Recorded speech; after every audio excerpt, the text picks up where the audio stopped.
Hey man, we back. This is Val. It's your boy Z. We back, baby. We back, man. You know the vibes is here. We back after doing what we do. Take that week break, get back. Training camp is still about a month away, but we were able to see some mandatory camp clips. We are in damn near in the middle of June. And middle of June means another step closer. I feel like we were just saying this a year ago, but another step closer. Yeah. I mean, listen, we got what? Less than 100 days. Less than 6 weeks out from training camp. It's still within 90 days, though, right? Oh, 100%. That's Okay. next month, dog. Next month, okay. Definitely not 90 days. 90 days, the season started.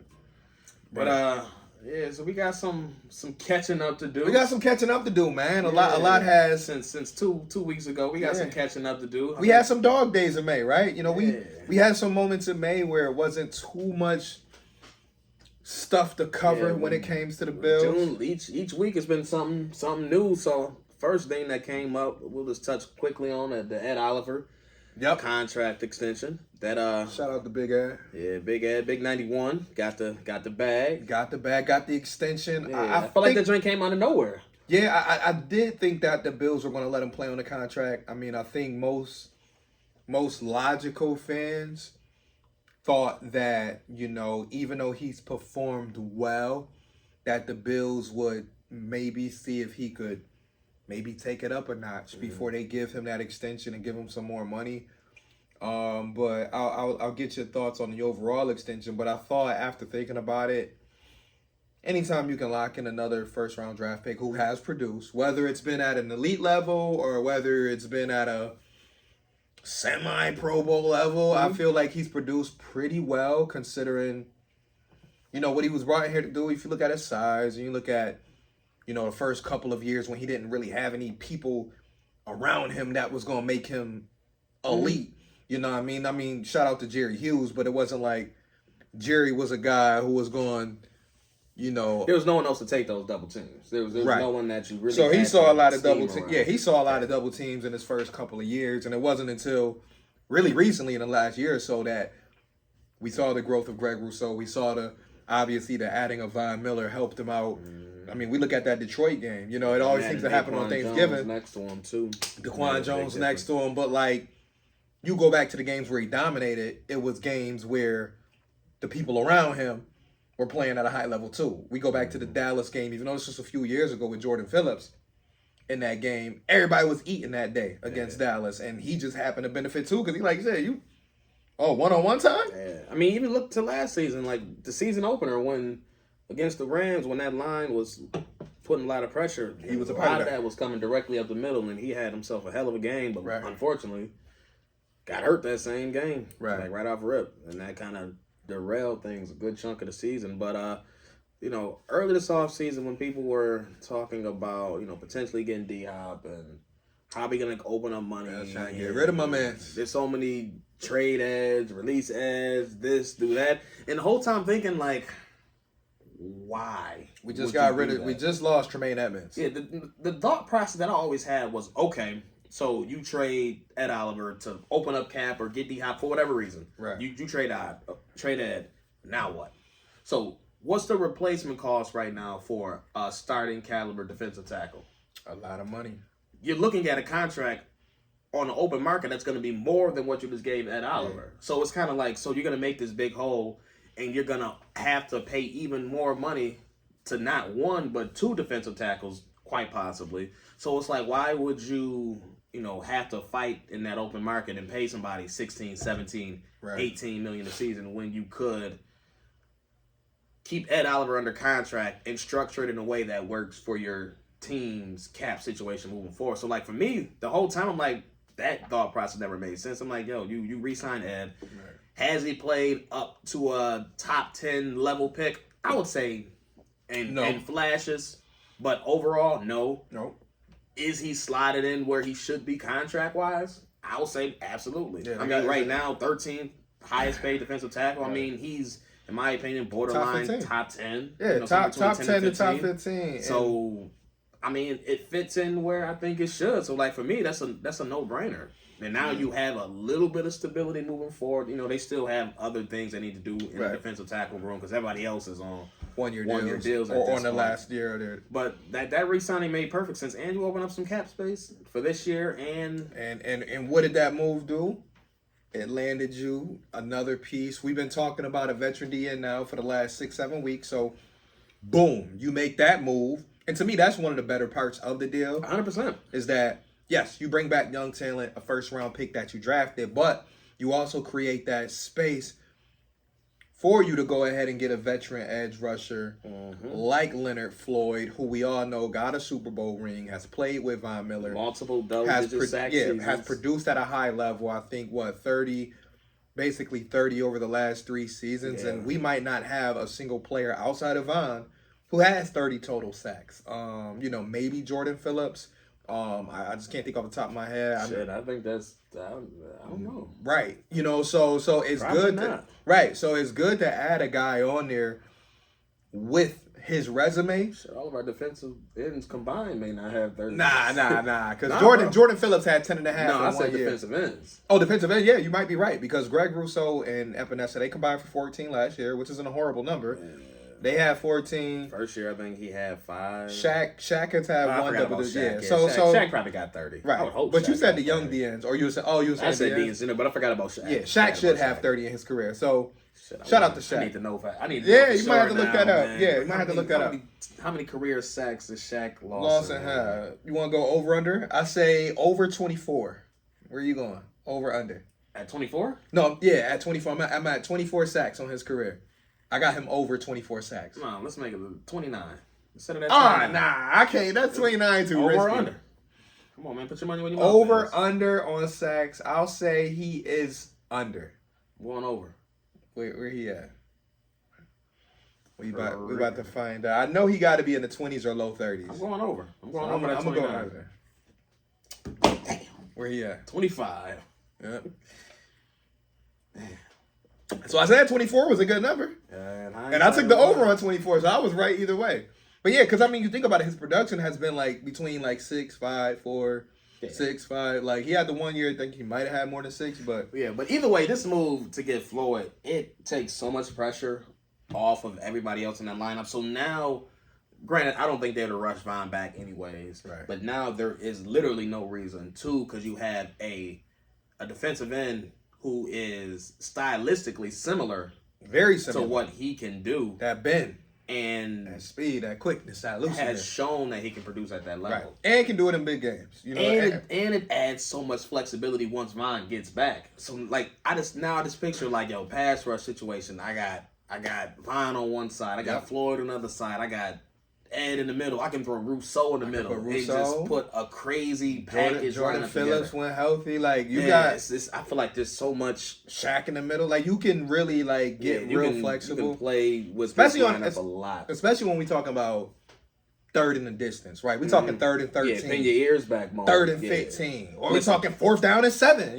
Whatever. With their best 4 or 5 on the field at a time, them in 3rd and long situations are going to be dangerous. It's going to be hell. Because you want to know what? A normal quarterback going to want to get that ball out quick, but guess what's going to happen?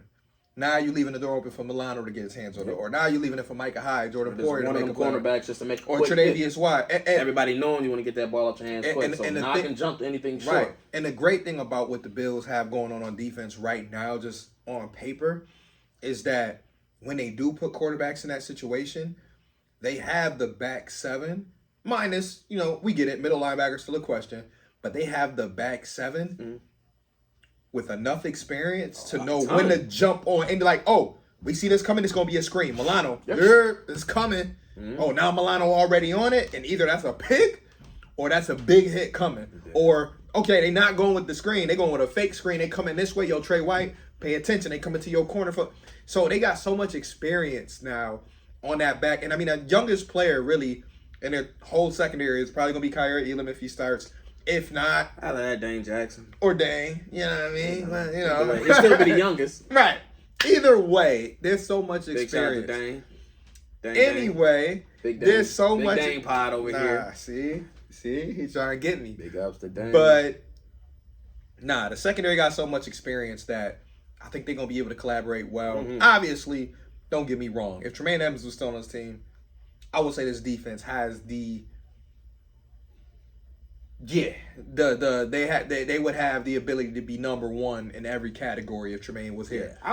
They still got a chance to be number one. Like if they can get top tier middle linebacker play out of someone, which I don't think would be, I would never bet that right now before seeing it. But if they can get top tier middle linebacker play or very close to it, this is going to be one of the best defenses in the league. They put together, right? And even under the McDermott era, like if you think about it, every year, I mean, I think they had 1 year where they might have slipped in rankings, but every year they pretty much been top 3 or 4. I think 1 year was like 14 or right, 13. Right. Like outside of that 1 year, they've been a top 3 to 4 ranked defense every single year. So yes, this has the potential to be one of the best. This is like a coordinator's dream right now. The amount of flexibility. Yeah. And even at the linebacker spot. So even though we don't have an established middle linebacker, we have a ton of athletes at that position. So there's a ton of matchups they can do. You still got Terrell Bernard back there. Yeah, it gives a lot of flexibility. So I'm just really looking forward to.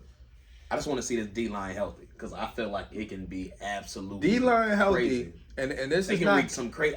And that's me forgetting about Poona Ford being added to the mix too. I keep thinking about Poona Ford because I'm looking at his impact in Seattle when Seattle was starting to kind of shift as a great defense. He was one of the few bright spots on there. Obviously, Al Woods but literally just an anchor in the middle of that defense. Right, and to be undersized at that, dude, only 5'11". Yeah. So to be a guy that's not even like 6'4", 330, like just this, an unmovable object. Yeah, he's 5'11", 300, and he just, some people just have a knack for getting that penetration and getting to the ball, and I love D-line players who just find a way to get to the ball because that's what wins games. When it's 3rd and 1, when you at the goal line and you need somebody to make a strip sack or something like something pivotal, it's great to have. It's not, and now it's nice to have some actual beef in that middle because now if I'm in the goal line, I can have Daquan Jones out there and Poona Ford, and that really just anchors the middle of that defense so much more than having,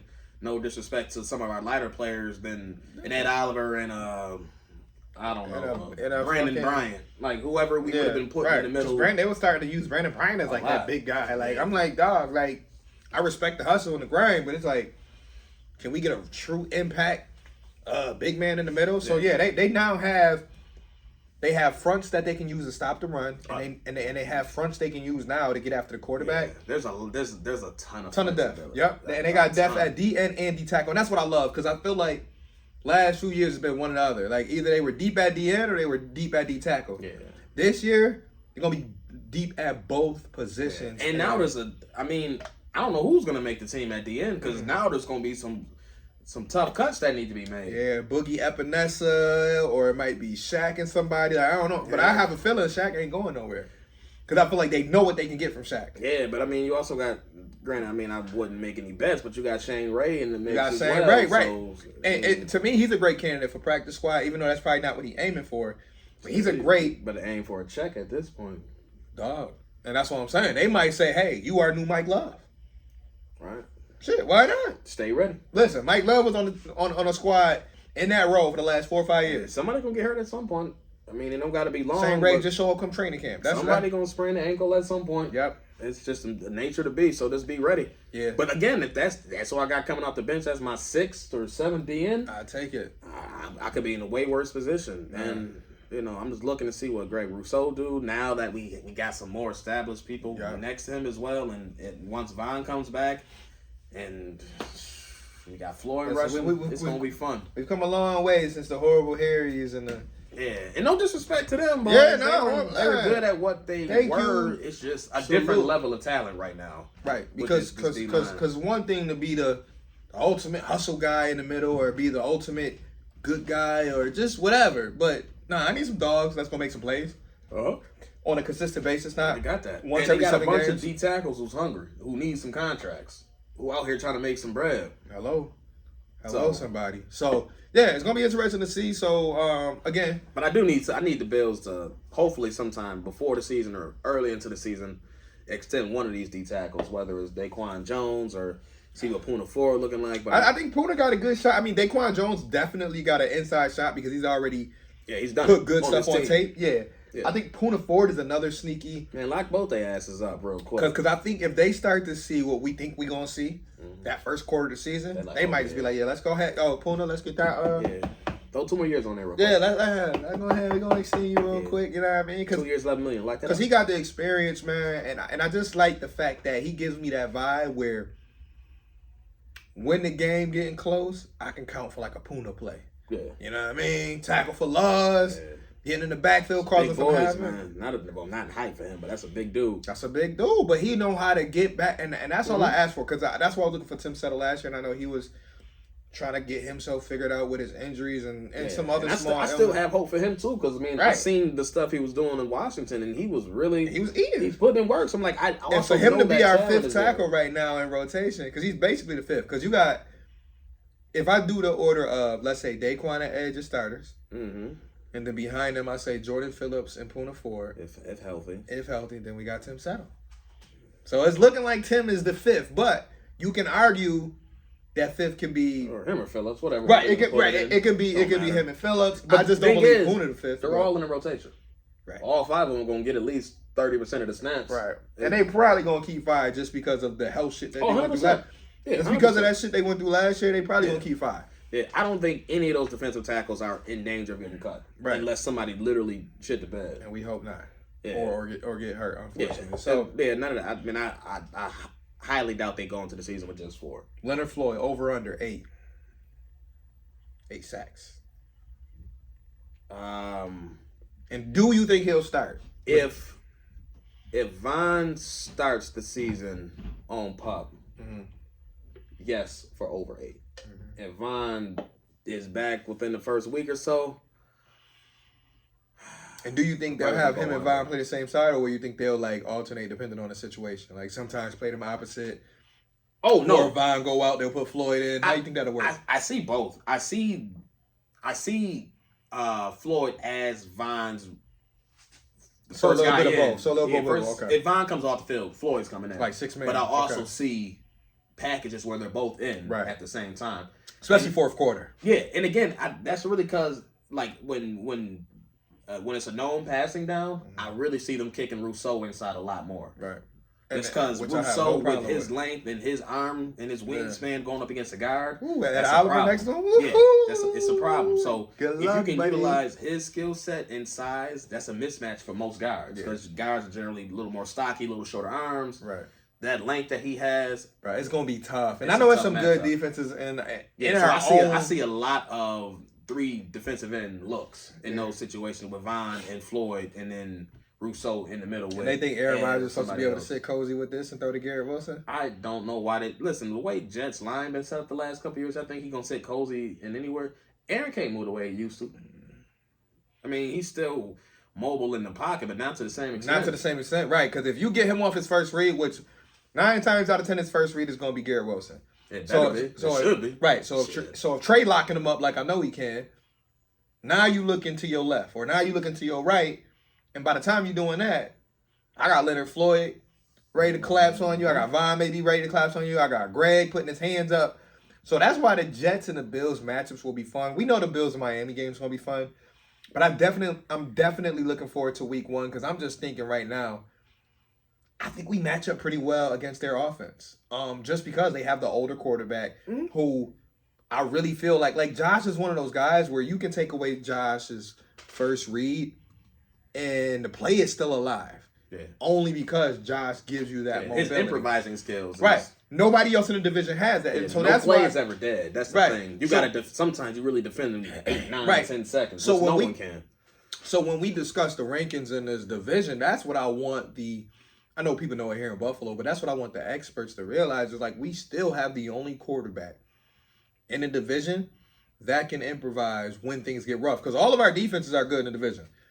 New England probably slightly out the top 10, but Miami, Jets, Bills are all going to be a top 6 or 7 defense. Yeah, potentially. All of them. On paper at least, right? Yeah, as long as Dolphins pick up Vic's scheme, Fangio. Right. But they got the players. You got players in the secondary. You got players in the linebackers. You got players up front. So Miami should be in the convo. Jets definitely going to be in the convo. Yep.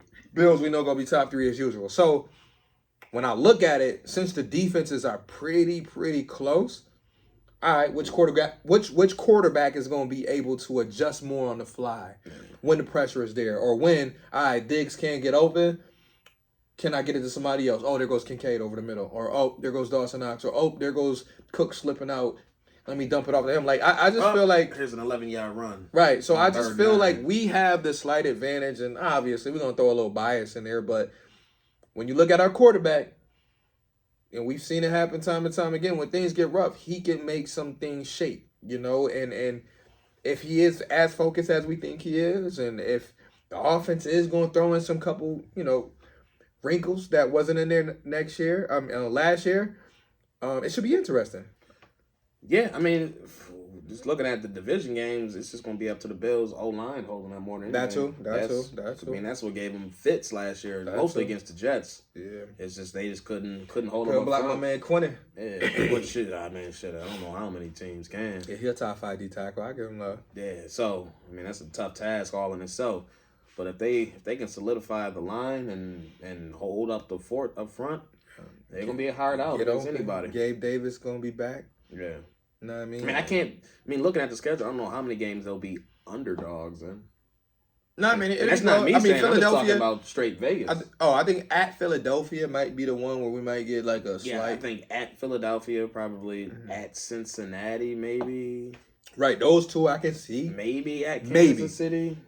We beat them at Kansas City last year. They might make that one a toss-up. Yeah, but other than that, I don't know what other games they'll be underdogs in. Right. I'm not saying they're going to win all 18 games or 17 games. Still got them right at 12 or 13 on the season. Unrealistic, but it's just, I mean, they'll be favoring the majority of them, and most of that has to do with freaking Allen and his skill set. Cause, I mean, at any given day, this team can drop 45. They can drop 45, and at any given day, again, this defense can dominate. Yeah. They've shown it before in the past. I'm still believing in McDermott as a coordinator because why would he suck as a coordinator? When he hasn't in the past at all. There's no, you know what I mean? Like, there's no reason for me to doubt McDermott on that end, and there's no reason for me to doubt those veterans. Like, we still have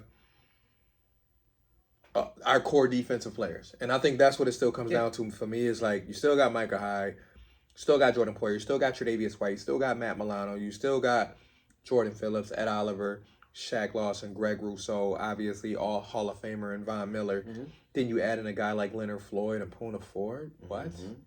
Yeah, Taylor Rapp on the back. Right. I didn't even get to him, Taylor Rapp, and of course our underrated guys like Taron Johnson back there. And shout out to Taron, recently married. Congrats. Yeah, congrats to Taron. You know what I mean? And they saying DeMar Hamlin is looking good too in practice. So like, I'm excited. I'm excited about the defense. We'll get to the offense, I guess, in a couple seconds because obviously we know what's been going on. We got some All My Children type drama. Yeah, we know what's been going days on. Of our life. Young and the Restless. Young and the Restless. Young and the Restless. Whatever other soap opera you can come up with. All that shit, you know what I mean? The one back in the day used to have vampires or some shit. What was the name of that joint? Somebody hit me up and tell me what the name of that. Yeah, and you got me on that one. The name of that soap opera was like early 2000s. It had like vampires on it or something. It was real weird. But I can't think of the name. It's going to hit me like 2 days from now. It probably will. I can see it. But, I mean, as you know, with mandatory camp coming around, when it showed up to day one, Mr. 14 wasn't there. 14. Whoa, so we thought. Yeah, he wasn't there, and Coach McDiddy was very concerned. Very concerned. Very concerning. So that set Twitter ablaze. That set Facebook ablaze. That set the world ablaze in the football world. Yeah, in the football world, right? All the trolls from every other team came out the woodwork. Yeah, future Giant, future Cowboy, future this, future that. We know how it go. Yeah, all is wrong. Right. So let's mighty have fallen. Right. So let's pause right there because I think we'll take it day by day. So day one, right? It's mandatory minicamp. We've talked about this before. We said we ain't gonna draw no conclusions over what we think he might be thinking because nobody knows. Mm-hmm. It's a whole bunch of and we were just like, all right, come mandatory camp, just be there. Like we just want to see you shake hands, blase blah. We like it's all types of rumors. We still got Josh dealing with his whole personal life, which ain't nobody's business, which ain't none of our business, but. It was a lot of reasons why I could see people saying, hey, I just want to see Diggs and Allen together. Fair enough. Right? Let's get them in the same room. Handshake, hug. I don't care what y'all doing, but We ain't seen y'all interact in 4 months. So, boom. Let's get that popping. So, my mind, I found this out. I was at work, training, got a new job, new position, I should say. Well, yeah, new job, new position that I've been training for the last couple of weeks. If you need to know, I can tell some of y'all off air if y'all really know me, because, you know what I mean? I could hook some people up. But, so I was training, and my general manager right now, he's a big Bills fan too, season ticket holder. And when we got that news and we got that notification, because we were on the same page, we were like, I wonder if, and then, I looked at my phone and it was like 12:15 and it said, da-da-da-da, it's not at practice. I was like, wait, what? And immediately, I got the news probably 40 minutes later than most people. So I just tweet like, damn. Like, nothing emotional. I'm just like, just damn. Because, you get that feeling like, like we don't really need too much, to like not to use the term distraction, but yeah, somewhat. Like we don't need any kind of distraction. We don't need no type of news, no headlines. Be low key. Like let's grind, let's work. And like I said, deep down, most Bills fans just wanted to see them together. Wanted to see Diggs on the field with his teammates. Mm-hmm. We don't care about the OTAs, him not being there for voluntary camp. It was because it was mandatory. Most fans were like, woo, day one. Can't wait to see Diggs in the crew. Can't wait to see 100% of the team. Yeah, can't wait to see boom. So when McDermott starts off by saying what he said, and him being, obviously that threw the cherry on the top, him being very concerned. Everybody like, oh, what you mean? Now we like, what you mean, bro? What you talking about? I feel like that's where he dropped the ball. He could have been like, listen, man, Diggs, excuse me. There's some other thing, right? But you won't be here tomorrow. Right. That's all you had to say. So you could have said Diggs is here, did his physical yesterday. He had some stuff going on today. He'll be here tomorrow. That's all you had to say. So here's the thing that got me. It's like, yo, bro, you the answer's right there for you. So here's my take on day one and Coach McDermott. My man was hot. Before we get into like why, because we all of it is all assumptions now. But my take, obviously looking at it from now that we know he's practiced, blah blah blah, is that definitely the man was heated. Situation probably had just taken place where a couple minutes ago. Yeah, like where they had a meeting or whatever. Because they said they met, before the day before camp, and then they met that morning. And we still know how McDermott is. Like, no matter, like, McDermott be trying to hide the kind of person who he is. We know that dude is a disciplined, fiery dude. Yeah, we know McDermott is a disciplined coach. He comes from a solid background where he believes in principles, structure. And he likes structure. He likes for players to do what they're supposed to do, right? So Diggs, we all know, is cut from a different cloth. We've said that from the day that we traded for him. This is a guy who, I hate when they say this, but he's an ultra competitor, all right? Mm-hmm. He wants the best, blah, blah, blah. But I think at the end of the day, he still is a different personality. Like, if you follow him on social media, you know what I mean by that. He'll tweet the song lyrics that he's feeling.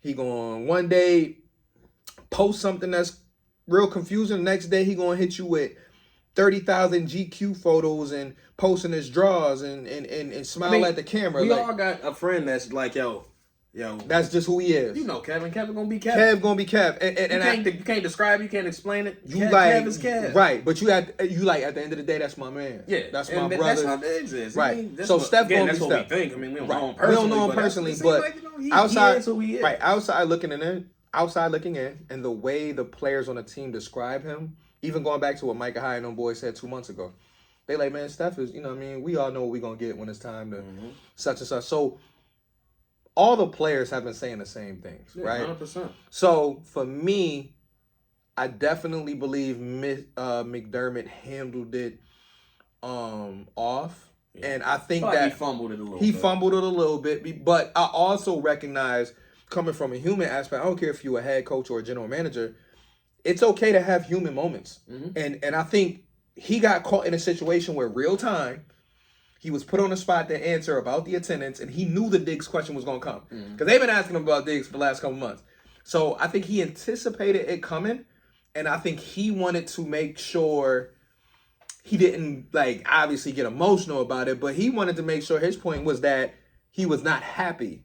And even though he didn't have to use that term, that he was not going to be on the field because of whatever transpired. Yeah. So he wanted to, the guy asked him, was he concerned? So he just wanted to make sure, hey, I'm going to throw a Very on there and I'm going to leave this joint alone. And y'all can assume what y'all want to assume, but I'm not happy that my man ain't about to be on the field today. Yeah, I think what he was trying to get across is that something took place where he's not on the field. And anytime something happens when someone's not on the field, that's concerning for me. Right.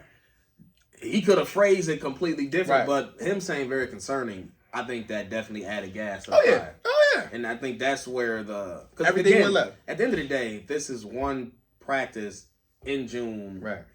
So in the grand scheme of things, it's really not that big of a deal. But when McDermott is, when you add it up to him not being at OTAs and right. add it up with the way the season ended, right. you know what's coming. It's just and I think that's the thing with McDermott and even his teammates. They all know the whole step situation was going to be brought up. So the fact that whatever went left transpired that morning or that the day before, I think that left a bitter taste in his mouth. And as much as McDermott probably wanted to be Mr. Professional and I'm going to handle this the best way I can, my man probably was in his mind like, man, fuck that shit. I'm mad right now. But he got to be like, I got to be Mr. Head Coach. All right. Yeah, I am very concerned. But, all the other guys, because he even pointed out, he said 89 guys are here. And like, I once again, I challenge people to, even if you in your imaginary mind, put yourself in the coach's shoes, and let's say you just had a heated conversation with one of your players. Let's say it was heated, right? And let's say now you got to get in front of 30 people and talk about why and say why the one player that everybody been waiting to see is not gonna be on the field. I'd be like, man, I'm mad because my man being a bitch right now. Right. Like, I mean, what else you want me to say? He was here. Basically, we just talked about get you in the corner. Then you get talking about some blood. He talking about fucking. He's still talking about shit 6 months ago. Right. He's still talking about January. June and we still talking about it. He talking about it. Like, so I get it because I'm human. Like again, day job, and then there's human elements to even when you have to be professional. Like, but the thing that I think he did fumble though, because by him saying very concerning and leaving it ultra vague, it pointed to light that in the direction that Steph did something wrong. Right.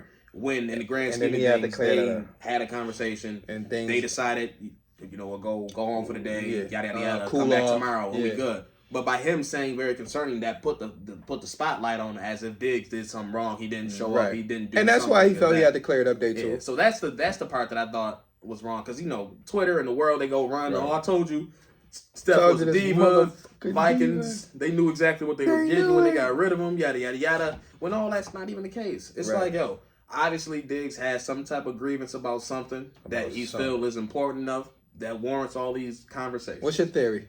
And then we'll move on to day 2. I mean, I would just think he's just tight about how things ended last year. My man. Now, when they said non-football related, what made you think like it's still the football stuff, or like do you think it's a mixture? Man, when I say non-football related, I think they mean in between the lines. Like when I say non-football related, I don't really completely buy that. I think it's an issue with he felt like they didn't do enough to get better, or felt like this offense hasn't changed enough or improved enough. Like, I feel like it's something along those lines. Mm-hmm. It's just, look, this is what happened. We ain't have enough to win, and I felt like enough ain't take place between then and now to make a move or something like that. I mean, that's just my thought. He just wanted to see some more action, or maybe felt like he should be more involved in the direction of the offense, or at least want to be able to give some input on a wide receiver coach. Yeah, or maybe even not just the coach itself, but maybe just some input on the direction of the offense. Like, I'm a star. You think it's more aimed at Dorsey, or you think it might be something with Allen? I think everybody got some of the blame. Some smoke. I mean, well, I'm just saying his beef. Who do you think it's with, like in particular? I mean, if anything, I'd say probably more coaching staff than anything. Okay. But it's like, I'm the star player. Right. You got to find a way to get me the ball. Right. Look how my numbers completely diminished after the first 2/3 of the season. Well, honestly, the last 3 years, how they've ended the playoffs, most of those games in the last 3 years, it wasn't like he was a big factor in those games. Now, granted, Kansas City game, Gabe Davis went off for 200 yards with 4 touchdowns. So, like, I'm sure he would have been happy just to get to the Super Bowl after that. Mm-hmm. Or, no, that was a divisional game, but I'm sure he would have been happy to advance no matter what. Mm-hmm. My theory, I'll just say it like this. It goes back to Soho. No, I'm playing. But no, like I joked with the theory of Soho Gate. I joked with the Bro, theory. I don't even know what Soho Gate is. So Soho Gate for me, I joke around with this theory is obviously the rumors that Josh got a girl pregnant at the bar. I mean, with a girl that worked at Soho, right? This happened late last year, and this was just a couple rumors, right? So a couple rumors tie it all back to Soho. I bring up Soho because obviously that's a bar downtown, and Diggs had a party at Soho late last year as well. Um, So he bagged a bitch. some might think. Well, it was. I think they said it was a bartender. Some might think that the personal life situation affected Josh Allen's play, which can be that can say some stuff. You know, police was at his house before, and you know we all know the breakup happened. Some might even say with rumors that maybe Allen could have sort of had a slight rift in a relationship with Diggs through all of this situation. Maybe it could have been partial blame for like, why the hell did you even bring? You got me caught up in this shit. That was, you know, you should have never brought this bartender around. Or maybe Brittany blamed Diggs for bringing Allen around, and you know, like I said, this is Soho Gate, right? I'm good. Like I said, this I can have that one. I'm gonna sit on the sideline. Yeah. This is Soho Gate. So this is the messy version. Like, forget play calling and shit like that. This is the messy version of me saying that there was some off the field shit that happened. Yeah, I don't think I agree with that, because I mean that's not something that'll be discussed at the stadium with the coaches though. It won't. But here's my thought on that. Is that whether it's the football shit, which it can very well be, that's for me, that's no excuse to be throwing temper tantrums on June, whatever. Or it's personal relationships.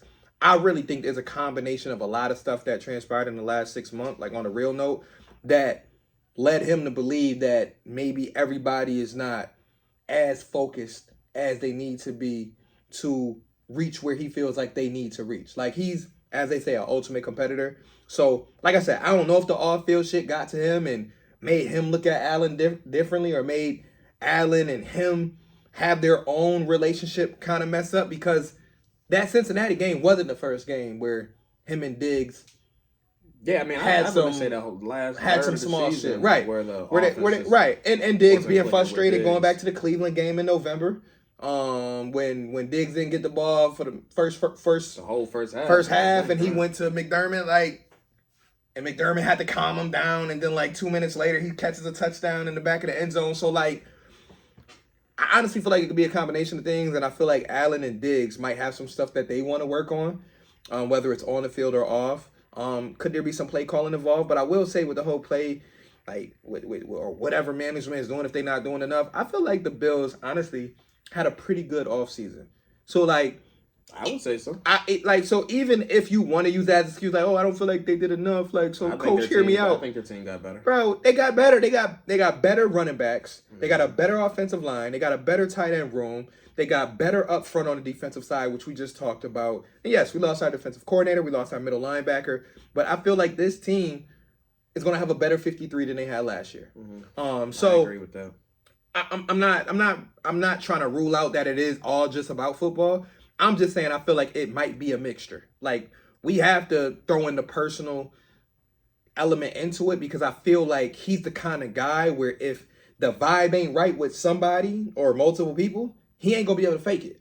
Right. He not that motherfucker that's gonna fake smile and be like, yeah, everything good. I feel like he probably voiced some frustrations about some type of relationship that he got with somebody, and he wasn't just about to be like, oh yeah, we're all in this together. Nah, fuck all that. Let's get this shit straight. So yeah, I'm curious what it's gonna be like when he finally does get out of conference. Listen, it's only a matter of time. And that was the next thing I was gonna get to. But it won't be until training camp. Right. So unless he does another side interview, because motherfuckers gonna be on that.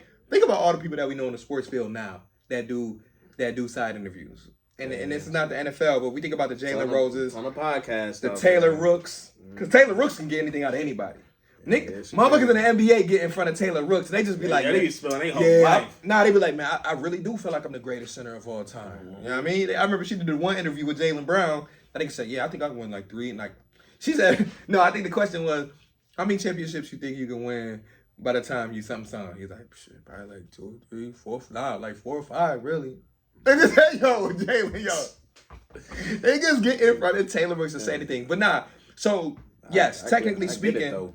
Right. I'd be like, hey, listen, man. Yeah, honestly, not one, not 2, not 1, not 3, not 2. Shout out to Brian, by the way. And let's get off topic. Watch Shooting Stars with Brian. That's on Peacock. If y'all don't know, this is about Brian and his high school crew and how they went from being neighborhood boys to getting through high school, and then obviously LeBron going from there to the NBA. It's called Shooting Stars. Got some great actors in there. My man Will Harris, legend. Check it out. Man, I ended up watching that right before our trip, and I was like, yo, this shit, all right. I think actually my older sister, she told me to check it out. So shout out to Jamila for putting me on and making me watch that, or recommending me watching that on Peacock. But back to the Diggs thing. Like I said, I think there's levels that there might be to it, but all we can do, because we don't know nothing, we just chat about it, make our own assumptions. Yeah. Because I even heard a guy earlier today was like, oh, I think it might have to do with his brother being caught up in his situation. I'm like, yo, bro. Weeks ago. Right. And so I'm just like, it's all assumptions. Fast forward to day 2. You hear that he's at camp. How you feeling? I felt fine. Okay. I'm like, all is well with the world again. All that other stuff. Not saying it's not there anymore. It's resolved to the point where my man is at practice. So it's easy practicing, is getting vibes back with the players. Then I'm like, all right, everything else will start to work itself out. Again, after the day, because the third OTA practice or mandatory practice is canceled, which is what McDermott does every year. Right. It wasn't really newsworthy for Adam Schefter. Right. I'm not saying you ain't tweeting about every other right. team that Come on, Schefter, you being messy now. The majority of the league canceled. Yeah, that you last being one messy. Anyways, I said, oh, that's a clickbait tweet on that one, Adam. But anywho, but now that it's gonna be 6 weeks or so until training camp, like this is gonna kind of fizzle out and then pick right back up. It's gonna pick up. People gonna still want to know. People still gonna want to know. And at that point, it's gonna be this old news. That's a month ago. We done worked it out. Yada yada yada yada yada yada. And that's why I think Diggs is probably the happiest person that is breaking off right now, because he knows by the time they get back, it ain't gonna be nearly as hot. But he can literally answer the questions like, "Man, we here. Yeah, we had training camp. That's old, man. We here. Yeah. We ready to work. We locked in." Because I know how he is. That's gonna be his answer. He like to do like the mini smile. He gonna do the little mini smile. He gonna do it. He's not light skinned, but he gonna hit him with the light skin smile. He gonna do the light skin shit. He gonna be like, he go 14 when he's done. Yeah, you know what I mean? I'm here. Coach is gonna. But anyways, it'll fizzle itself out. It'll fizzle itself out. But I will say that's best case scenario for them. Right, best case scenario. But I will say though, like as a real fan, and as a human being, I do want to know. Yeah, I mean, I do want to know what kind of. Curious, you know what I mean? But I'm not gonna be like, he gotta tell. Yeah, the thing is, I think so many fans and media just feel so entitled to get every bit of information, and like they're really not entitled to tell you every little ounce of information. As long as he works it out with his teammates, his coaches, the people in that building, that's really all that matters. So many people talking about, well, we pay for tickets and merchandise. Shut up. That's why I want to tell people. Shut up. And they should tell us. I'm like, no, yeah, shut up. You gonna still go to the game, whether he tell you or not. Like the dude can tell you why they beef. Guess what? You still gonna go to the game. Yeah, that's not people. They're not entitled to it. Listen, if there's a problem at your job or something else, them bosses ain't entitled to tell you nothing. Right. I go shop at Home Depot all the time, but the CEOs ain't gonna tell me what's going on behind the scenes just because I'm a consumer.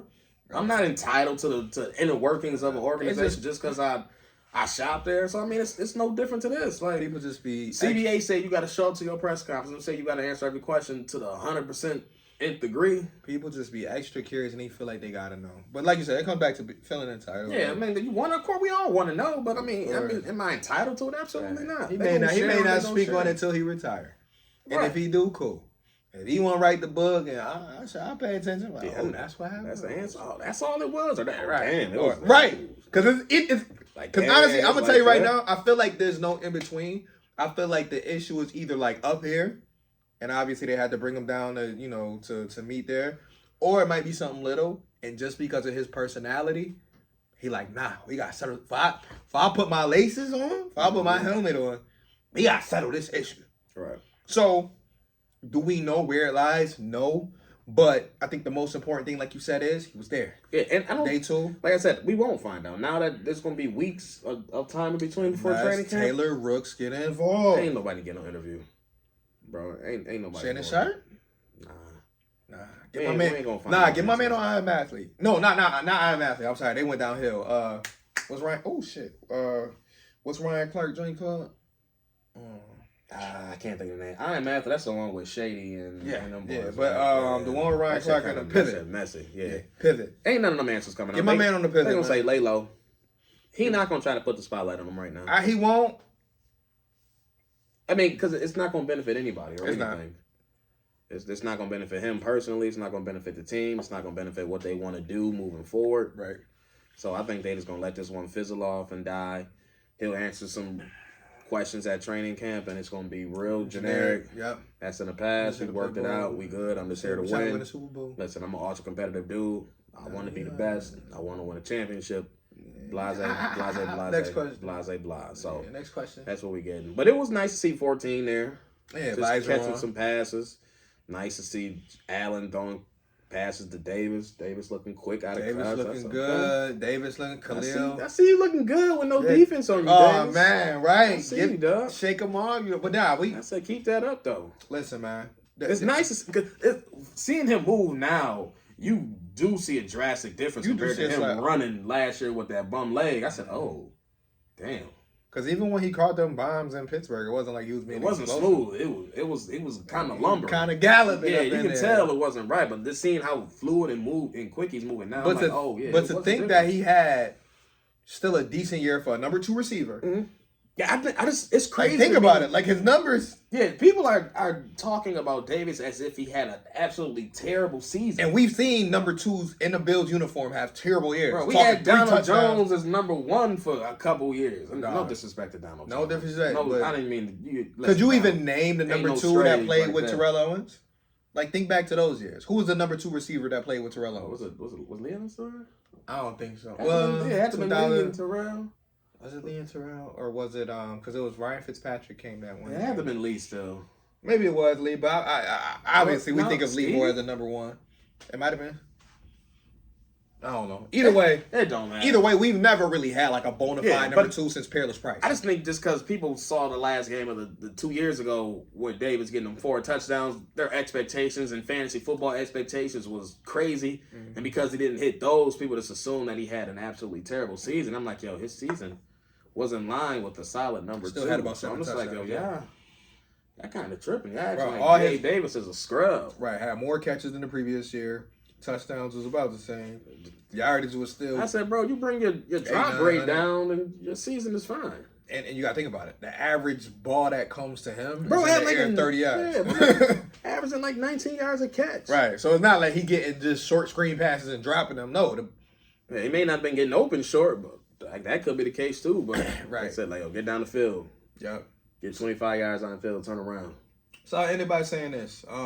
As we look forward to training camp, anything that you're looking forward to in particular? All of it. No, I keep going back to this defense, man. Like I just can't wait to see this team healthy. Like just seeing Micah back there with Poyer, and then Trey look good. Trey another look good. 9 months off of surgery. Just getting back, getting healthy. Like, I really hope that Kyer takes his job. Me too. And runs with it. But just seeing that secondary together and healthy, and seeing Milano and see who comes out of this battle at middle line. Yeah, that's really what I'm looking forward to. I just want to see Rousseau I want him to take a big jump. Double digit. Like, no less than double digit, bro. Yeah, like I feel like this year 3, dog. Yeah, because you got the body and you got the skill set. Yeah. To be a monster. To be a monster in this league. We watched people his size, you think about the Giants. Back when they had Michael Strahan and what's the dude name? Uzi Umanura. Umanura. JPP. Yeah, when they had Tuck and long, yeah, like you said, JPP. Strong. Yeah. So even though like the boys had some rushers. And they used to do what we talked about, with like bringing Russo on the inside. They used to switch motherfuckers around. Mm-hmm. So like they have the potential to have that kind of effort. Now, we know there's still 2 other D-lines in the league that I'll put right up in there, and that's the Eagles and the Niners. Yeah. I'll give the Eagles and Niners credit. They in that same convo as the Bills, probably slightly ahead, especially the Eagles. But the Bills right in that convo. The Bills defense, when Vaughn is healthy, when Jordan Phillips is healthy, they in that same convo. And to me, that's exciting because I'm a defensive guy. I love the offensive highlights, but I can still watch defensive highlights and get amped too. Yeah, like, I love watching motherfuckers get after the quarterback, strip sacks, you know what I mean, pick sixes. E-line play is fun to watch, man. It is. Like, when you, really people still sleep on how important that Rams defense was to Matt Stafford getting that championship. That wasn't all Cooper Kupp and Odell Beckham. Hell no. That was literally having Von Miller show up when he did with Aaron Donald, with Leonard Floyd, with Jalen Ramsey and those guys. Like, that's really the reason. Like I said, Cooper Kupp and the boys was nice. Like, you got to score points in this league. Yeah. Odell in the first half. Right. You got to score points. You got to have explosive players. Like, there's no way around that. But you had to have something on defense. There's no team that's winning with a 25th, 26th ranked defense. Even when Kansas City are winning, their defense are still at least middle of the road. Yeah. They still have enough players. They're not running out garbage. Chris Jones, that's why he holding out right now. Chris Jones, when I'm on that field, I'm a difference maker for y'all defense. Yeah. So, like, that's why they got to pay him because it's like, y'all defense without Chris, y'all just lost Frank Clark. So, now y'all telling me y'all going to be okay with Frank Clark and no Chris Jones? Yeah, all right. Yeah, Chris Jones is the difference. Man. Yeah, because he done gave Josh. They're going to have to pay him, though. They're going to have to, they're going to have, after what these defensive tackles making after that Dexter Lawrence and I think that's what Kansas City. That Quinnen contract. That's the tough part because Kansas City don't got no money either. Like, they going to have to, like, push around some money. It don't matter. You can find it. Oh, hell, you know they can. We seen Bean do it. You can work magic. Open up some cap space this year by getting him on extension, but they'll figure it out. Yeah, they going to work it out, but... Because he's deserving whatever contract he wants. Top to bottom, though, I'm liking our chances. Again, yeah, man, again, we were a 13-3 team last year, and who I believe, in my opinion, has gotten better. Definitely got better. I don't care what nobody says. You want me to think that this team is about to lose 4 or 5 more games than they did last year? Hell nah. Because I saw some prediction that was like 10-7. I'm just like, okay. Man, I saw some not even making a playoff. I said, come on, bro. Josh Allen, top 5 quarterback. Stephon Diggs, top 5 wide receiver. You got top 5 edge rusher in Von Miller. You got top 5 linebacker in Matt Milano. You got top 5 safety duo in Micah Hyde and Jordan Poyer. You still have a top 5 corner when healthy. Like, that's the convo to me that be pissing me off. Is like, I get it. He was fresh off an injury. So you couldn't put him in that convo last year. But when healthy, Trey White is in that convo. So, hey, show love to PS2 and show love to Sauce Gardner. All them young guys, they cute. That convo is cute. But listen, don't sleep on Trey White coming in and dominating his side of the field. Because that's what he can do. He can take away your best player. And now you sitting there looking on the other side. And now while you doing that, here come Von. Here come Greg. Here come Ed. Here come Puna. So that's going to be the fun part for me, like you said. It's going to be excited to get out to St. John Fisher. I can't wait. I try to make it a tradition now where I get out there every year. Some years I've missed. But, last year. I haven't been out there in a couple of years. We'll make it happen this year, though. Yeah, last year went out there with... we out there. Yeah, last year went out there with my son. And shit, we can even link up and find a way to get out there together just so we can bring the podcast out there and be like, yo, we here. Live on the scene. Nah, I don't know if we can record, but at least we can, make our presence felt out there. But yeah, last year I brought my son out there. He was able to get the Josh Allen autograph. He was able to get the Von Miller autograph. Yeah, and we forgot to say, too, before we sign off, because we try to keep it under an hour, shout out to my man being on the cover. Man, that's massive. Bro, I haven't bought a Madden in at least 10 years. Okay. But just off rip, I gotta buy it. Gotta buy it. Just because, like, gotta buy it, Joint. In our lifetime, we have never seen a Buffalo athlete on any cover of ever anything like this. So like, Madden have been around for 30 years. Yeah, and they've been having players on for the last 25 or so. So the fact that there is a Buffalo Bills athlete on the cover of Madden, never would have thought NFL Madden, like this, it's crazy. And they got the fans on some of the on the not even the they said they fans from out of town, but they Bills fans. Because at first people were like, is those really Bills fans? They found out. I saw Matt Perino, I think, put out the article that said that they are actual Bills fans. Just from they found them in California or some shit. But that's dope. Don't matter. Dope shit, man. So I'm just like, yo, man, that's crazy. But it's just dope to see. And we talked about it before. Our guy man. is one of the faces of the league. He's beating the odds because no one think he was ever going to achieve this oh my level gosh! of success. To go from being booed by most of your fan base on draft day, every analyst saying he's gonna flame out. Only one that stuck with him was Mel Kiper, who banged the table for him. But like, the only one outside of Mel Kiper, most was like, yeah, the guy can run, but that's it. Even after his rookie year, they like, yeah, but 10 touchdowns, 12 interceptions, and we just like, nah, but we saw flashes. Yeah, flashes, whatever. That nigga sucked. And we just like, all right, I'm trying to tell you, them flashes we saw can be molded into something. Yeah, but he's running too much. Yeah, but not dropping back and being a passer. Well, they were talking about the deep ball that year because they were like, oh, he got better with the intermediate, but what about the deep ball? We still seeing that. The year 3, number 2 in MVP voting. You know what I mean? He make it to the AFC Championship. Nope. Right. Year 4. Number 2 in MVP voting. Year 4, he gave boys the best playoff game they ever seen in their life. Too. Listen, bro, if they would have got through that 13 seconds, that would have been the best playoff run ever. Yeah, they was about to do it. There was literally no greater quarterback run than that stretch. And then if we fast forward to year 5, they go through the worst luck ever. They go through the worst 8 to 10 week stretch you can go through as a team and still win 14 games altogether. So, like, here we are, year 6 of Allen, guys on the cover, and you still have a team. I still say you got your core guys, which is always important. Keep your core.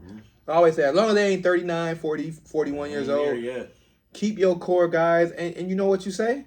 Let's make another run. Because that's the reason why Jordan Poyer came back. We got to remember, Poyer signed back really on the strength of, like, yo, let's go try to win this thing. Like, before I hang this up, like, let me do this here. Like, I came here and helped build this shit. And that's what I respect about Poyer is that obviously he wanted more money somewhere else and thought maybe he could hop on the Dolphins or whatever. But, like, I think when he sat down, compared numbers, talked to whoever. I might be able to make a tiny bit more over there. Hey, but he like, you know what? Let's run this thing back, y'all. Let's get it. I came here in 2017. I helped build that shit back in Buffalo, bro. You know how pissed I'd be to go to Miami, lose to the Bills twice.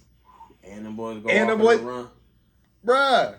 So shout out to Poyer, by the way. Like, we it's so much that is going on over the last 4 months. We kind of forget about the Poyer contract, but shout out to Poyer. Shout out to Josh Allen. Yeah, man. Like I said, it's been so many things that's happened, like, literally in the last 2 weeks. It was straight pride when I saw it. I was like, wow, this is real, man. Because I remember the rumors came out, but you never want to believe the rumors until it's like... This is crazy. This sets up a whole nother generation of Bills fans. Oh, my gosh. Just because of this, and not just here in Buffalo. I mean, this is all over the country and the world. Like, it is massive. It's familiar. It's very similar, I should say, to the 90s Bills. If you go back to the early 90s, and I know we was youngins, but... a lot of people became Bills fans because of the 90 Bills. Like, I'm talking from around the country. You be like, yo, you live in Arizona. How'd you become a Bills fan? Oh, I grew up watching Jim Kelly and Thurman Thomas. Or I grew up being a big fan of Bruce Smith. Et cetera, et cetera. But it was realized it was a fake tweet. It was a fake tweet? All right, cool. But, you going to see, just like fans grew into the 90 Bills from across such and such because they were fans of Jim Kelly and such. Like, think about it like this. Here's what I'll compare it to. I grew up being a Shaq fan. So you know what happened with that? Yeah. I ended up rooting for Orlando for like 4 years straight. And like, that was me too. Here you isn't from Buffalo. You watching Shaq and Penny like, yeah, let's go Orlando. I think the same thing is about to happen with the Bills and Josh Allen. You're going to have that youngin' living in Denver that's like, yeah, I like the Bills because Josh Allen. Now your 7-year-old rooting like hell for Josh Allen and the Bills. And your parents is Minnesota fans. And they Minnesota fans. They like, how the hell? But he like, no, Josh Allen's my favorite player. Same thing with Carmelo Anthony. When he came in the league, go Nuggets. I'm about to follow you wherever you go. Yeah, go Nuggets. Oh, you at the Knicks? Oh, we in New York now? Yeah, let's go. That's a beautiful film. Right. Oh, my God. I said, nigga, you came home. Man, yeah, Melo on the Knicks, man. That was such a great time in New York. Like, as a whole, like, that was the one time, and I'll just say this because I know we're going to sign off soon. That was the one time I really felt like I connected with New Yorkers from 8 hours away. Right. Because it was like my New York City boys and me, we could finally be on the same page. Like, it wasn't, oh, Bills. Any other sports is a wrap. Any other sports is like you can't connect. Like, Bills, Giants, Bills, Jets. But, like, that's when, like, New York State kind of united when Melo became a Knick. Because it was like, Finally. Yeah, all right. It's happening. Yeah. But just put me on NBA. You know, congrats to the Denver Nuggets. Congrats to my man Joker, Jamal Murray. Just so the world remembers, it played out exactly the way that I said it would. When you said that? My last recording, I said they're going to win in 5. I said it's going to be a gentleman's sweep, dog. Oh, okay.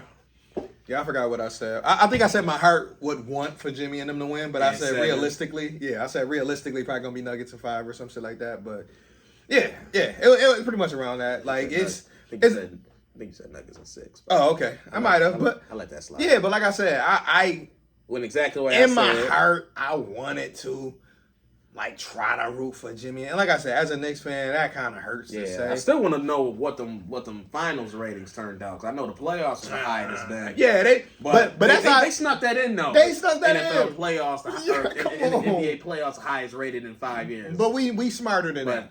You ain't mentioned finals. Yeah, because we know the first couple rounds, right? Lakers and LeBron. We had Knicks Heat. We had Curry. We had Lakers versus them. LeBron versus Curry alone is enough to bring. I'll tell you like this. They probably had the most viewership in the second round of the playoffs. 100%. In any other round. Every one of those matchups are great. Bruh.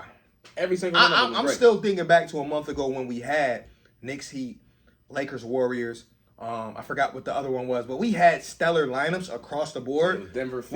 Where she knew when I came home, I'm glued from 7:30 till whenever I can fall asleep. Right. Mm-hmm. Because it's like, nah, I gotta try to watch this. Because the Lakers, they want to like. And I'll give Lakers credit and Bron credit. They went on a great run.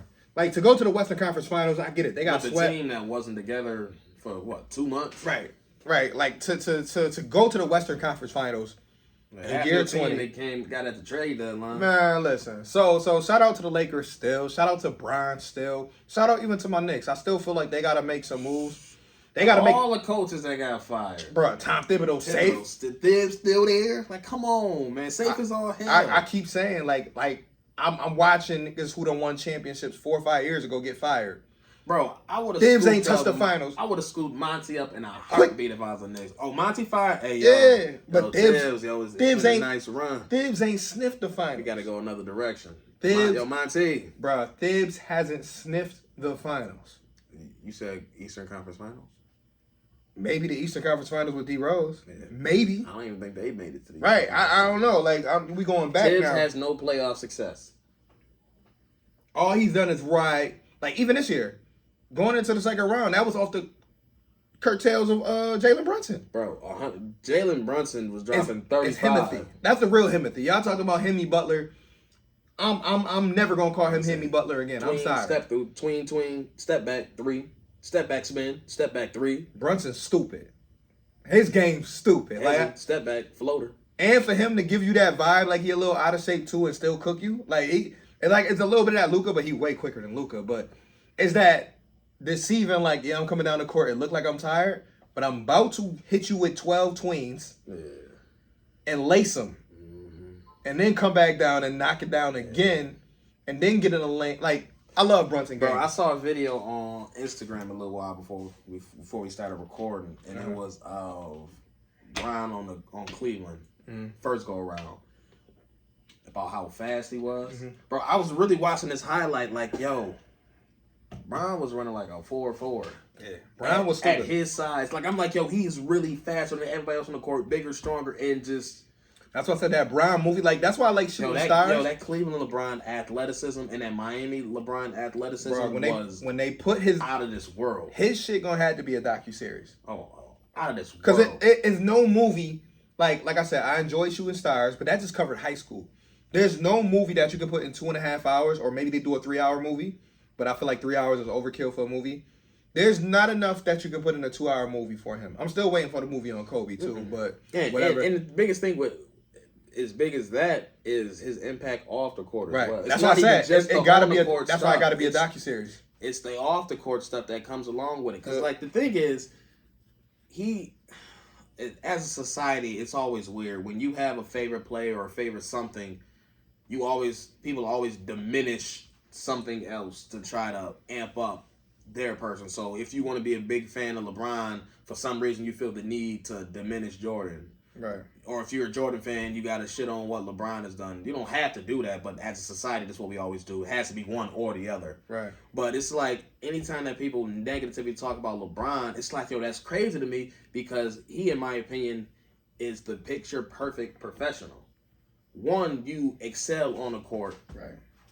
Two, you excel off the court in every aspect. Right. A amazing husband, an amazing father, a Right. philanthropist. You're building schools. You're building athletic programs all over the country. You're doing this. You're doing that. Well. And it's just like, yo, you're doing exactly what you would and want. they still find hate. That's exactly. what lets you know that's that you got to like, ignore yo, noise. Man, it's a hating ass.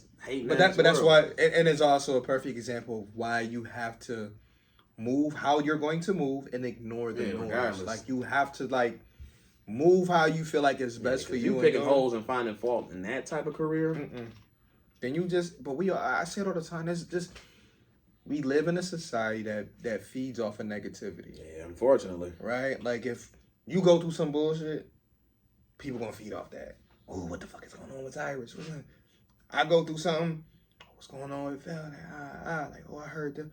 Like people love feeding into drama. They love seeing things go left. Like that's why I'm quick on trying to celebrate people's accomplishments. Every single one of them. Like more than anything, because it's like, yo, bro, like what do I get from celebrating somebody's downfall? Somebody's having a breakdown on a corner, crying. I'm not going to record them. Somebody 20 years younger than me might get out their phone, oh, look at this bum out here. I'm going to just mind my business and be like, man, pray for him maybe.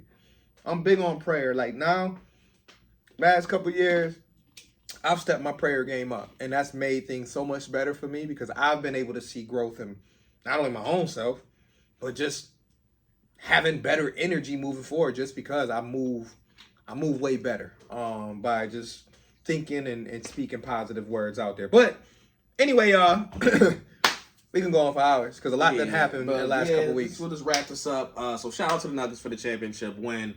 What we got? NHL, Vegas won the Stanley Cup last year. And so, Jack Eichel. I mean, big ups to Vegas. Congratulations. What else we got? Shout out to Melo and his retirement. Did we go over that? Yeah, we covered that already. Okay. Rochester Americans, good run. You know, we didn't make it to the Calder Cup Finals, but you know, good young roster, had a nice little run. Buffalo Bandits, lacrosse champions again, first time in 15 or so years. So Buffalo got a little another championship banner to hang. So it's been a good run. Yeah. You know, we coming up to that. A little bit of that dry. We're gonna have to, you know what? Oh, but you know what people we got sleep US on? Open coming up this week though. Golf. I was about to say, but you know what people sleep on too? Draft. And people. Okay, so I shouldn't say it like that. So for me, like the NBA draft is like nowhere compared to the NFL draft. But that means Summer League coming around the corner. It's gonna be 77 players drafted and before the draft is over. 15 of them is drafted. Give me a couple trades, but NBA free agency is kind of fun. Is traded before the draft is even NBA over. free agency is kind of fun.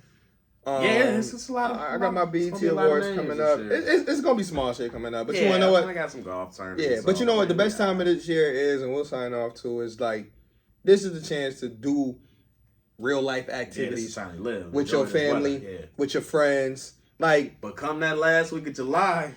Oh yeah, training camp, baby. You know what time it is. Training camp, baby. Let's ramp it up, baby. You know what time it is. Let's ramp it up, baby. St. John Fisher, what up? We out here. Know what I mean? It's going to be time to get live. But nah, listen, y'all, we appreciate y'all for being patient with us. Continue to rock with us, man. We done passed our year anniversary and all that, so we... Oh, yeah, we done dig. Without even celebrating, right, without even toasting to that, we want to make sure we say we appreciate you all. We are completely... we are both some busy guys, so forgive us if we don't shout out everybody every time, and forgive us if we don't connect with some of the people that we always say we're going to connect with, but it's coming. I promise you, once I can organize myself better, you know, I'm going through a transition right now with my job. He's also going through a transition as well. So like once we get our stuff straight, we're going to be able to be more focused on this podcast, more focused on getting more guests on, even joining other people on their shows who I've already reached out to. So continue to work with us.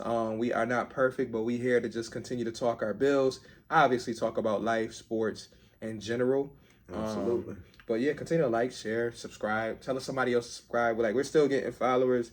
You know, every other week I look on there. We add a new follower on Instagram or whatever. So if you got us on Instagram, tell somebody else you know to follow. If you got us on YouTube, tell somebody else to subscribe if that's what they like to do. Or if they just want to listen on Spotify or on Apple, like whatever. Tell us to join us, man. We in for a long summer. We're recording every other week. Again, every 2 weeks. So holler at us if you got any topics you want us to bring up during the next 4 to 5 weeks. DM us or hit us up personally. But yeah, that's all I got. He done said it already. I done said it all, man. He done did it all. So we're gonna see y'all soon. We catch you in the near future, y'all. It's your boy Z. And it's Val. And we in the zone. We catch y'all later. Peace.